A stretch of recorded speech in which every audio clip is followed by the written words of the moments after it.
ఎవరు కౌరవులు ఎవరు అర్జునులు ఆ స్థాయికి నేను మహాభారతం మాట్లాడలేదు. ఇది కలియుగం. ఇది కలియుగం. మొదటి పాదం రెండో పాదం నాకు తెలియదు, కానీ మనం ఎవరం కూడా శ్రీకృష్ణుడితోటి అర్జునుడితోటి కౌరవులతోటి పోల్చుకోవద్దు. మీరు జగన్, మీది వైసీపీ, మేము పవన్ కళ్యాణ్, మా జనసేన. ఎవరు మంచివాళ్ళు, ఎవరు నిలబడేవాళ్ళు, ఎవరు ప్రజలకు అండగా ఉండేవాళ్ళు, ఎవరు దోపిడీ చేసేవాళ్ళు ప్రజలకి బాగా తెలుసు. ప్రజలు నిర్ణయిస్తారు. స్వాగతం చెప్పుకోవాల్సిన అవసరం లేదు. నేను ఇన్ని రోజులు కూడా ఏ రోజున కూడా ఆయన తగ్గించి ఎప్పుడు మాట్లాడు. సొంత చెల్లికి గౌరవం అనేవాడు మన ఇంట్లో ఆడపడుచులకి, మన తల్లికి, మన ఇంట్లో ఆడపడుచులకి గౌరవిస్తాడని నేను అనుకోను, ఆశించను కూడా. ఇందాక పెద్దలు బాలశౌరి గారు చెప్తూ ఇంత వ్యక్తిగతంగా దిగజారిపోయే తిట్లు ఇన్ని ప్రభుత్వాలు వచ్చినాయి. మాటకి మాట ఉంటుంది, విమర్శకు ప్రతి విమర్శ ఉంటుంది. ఇంత దిగజారి చేసిన రాజకీయం దాదాపు భారతదేశంలో ఎక్కడా లేదేమో. వైసీపీ ఉన్న చోటే దిగజారుతనం ఉంటుంది. ఇది మారి నన్ను ఎన్నిసార్లు తిట్టినా, వ్యక్తిగతంగా ఎన్ని రకాలుగా మాట్లాడినా, ఎందుకు బాధ్యతతో ఉంటానంటే వచ్చే తరానికి ఎంతో కొంత విలువలతో కూడిన రాజకీయం చూపించడానికి. నేను మాట్లాడితే పవర్ స్టార్ అంటే పవర్ లేని వాడికి పవర్ స్టార్ బిరుదు ఎందుకు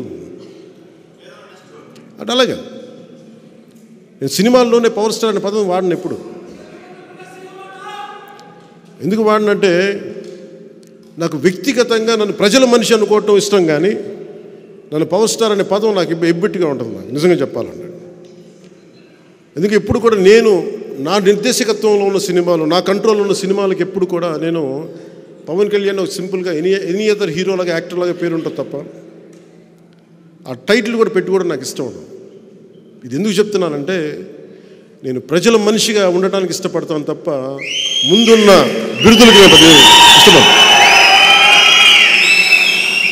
మీరు గుండెల్లో ఈ నేల కోసం, మన భారతదేశం కోసం ఈ వ్యక్తికి కష్టపడి పనిచేస్తాడని మీ గుండెల్లో అనుకుంటే చాలు. నాకు అదే పెద్ద నాకు బిరుదు. అదొక్క మాట చాలు నాకు.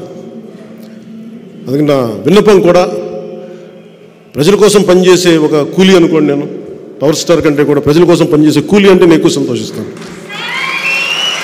అలాగే నాకు భయాలు లేవు. నాకు భయాలు లేవు. నేను తప్పు చేస్తేనే భయపడతాను. నాకు ఆశలు లేవు, పదవుల మీద అత్యాశలు లేవు. ప్రజలకి నిలబడాలన్న ఒక ఆకాంక్ష తప్ప ఏ రోజు కూడా అడ్డగోలుగా పిచ్చి పిచ్చిగా మాట్లాడి అడ్డదారులతోకి అధికారం సంపాదించాలి అని నేను ఎప్పుడు అనుకోను. అలాంటి ప్రయాణంలో ఉండగా ఒక అనుభవజ్ఞుడు, విశిష్టమైన అనుభవంతో పార్లమెంటేరియన్గా ఉంటూ ఆయన ఈ రోజున జనసేన పార్టీలో జాయిన్ అవ్వడం నిజంగా బాలశౌరి గారు మనస్ఫూర్తిగా నాకు నా కృతజ్ఞతలు తెలియజేసుకుంటా ఉన్నాను. ఆయనతోటి అనేక సందర్భాల్లో చాలా గంటలు గడిపాను. చాలా గంటలు గడుపుతున్నప్పుడు ఆయన ఒక పోలవరం ప్రాజెక్టు మీద కానీ, ఆంధ్రప్రదేశ్కి రావాల్సిన నిధులు కానీ, ప్రాజెక్ట్స్ కానీ, ఆయన విజన్ చాలా అద్భుతంగా అనిపించింది నాకు. ఇలాంటి వ్యక్తి బలంగా ఇంకొకసారి జనసేన తరపు నుంచి పార్లమెంట్కి అడుగు పెట్టాలని నేను కూడా అందరిలాగా అనుకుంటా ఉన్నాను. వారికి మనందరం సంపూర్ణమైన మద్దతు ఇచ్చేలాగా అందరం ముందడుగేస్తాం. జగన్ గారు మాట్లాడితే సిద్ధం సిద్ధం సిద్ధం అని చెప్తా ఉన్నారు ఆయన. ఇది నేను మొన్న రెండు సందర్భాలు చెప్పి ముగిస్తాను. ఒకటి, సిద్ధం సిద్ధం అని చెప్పి ఊరంతా, రాష్ట్రం అంతా పోస్టర్లు. దేనికి సిద్ధం? సిపిఎస్ దేనికి? ఇందాక బాలశౌరి గారు మాట్లాడుతూ ఉంటే నేను అబద్ధమే చెప్పనన్నారు ఆయన. చెప్పేదే అబద్ధాలైనా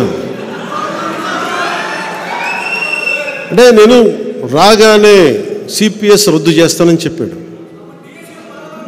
అలాగే టీచర్ల పోస్టుల దగ్గర నుంచి డిఎస్సి అన్ని నోటిఫికేషన్స్ ఇస్తానని చెప్పారు, అది చేయలే.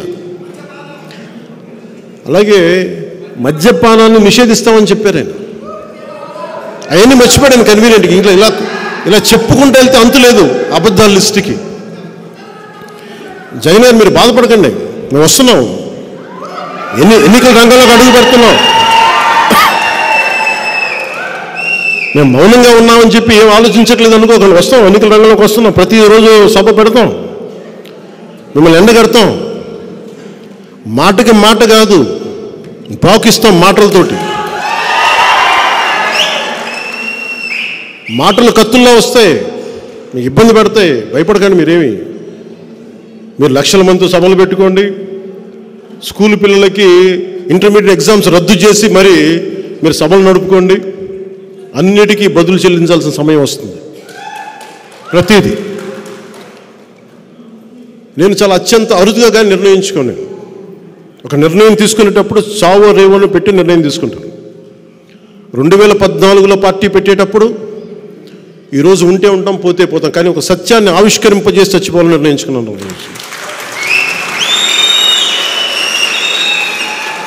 అలాగే పార్టీ పెట్టాను, అలాగే పార్టీని నడుపుతున్నాం.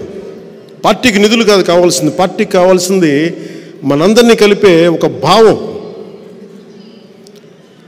మనందరం పూసలం, మనందరం ఆ భావంతో కట్టబడ్డ పూసలం మనందరం. భావం పోయినప్పుడు పూసలు ఎగిరిపోతాయి. ఎంత బలమైన దండ అవ్వాలంటే జనసేన అది తెంపలేనిది అవ్వాలి.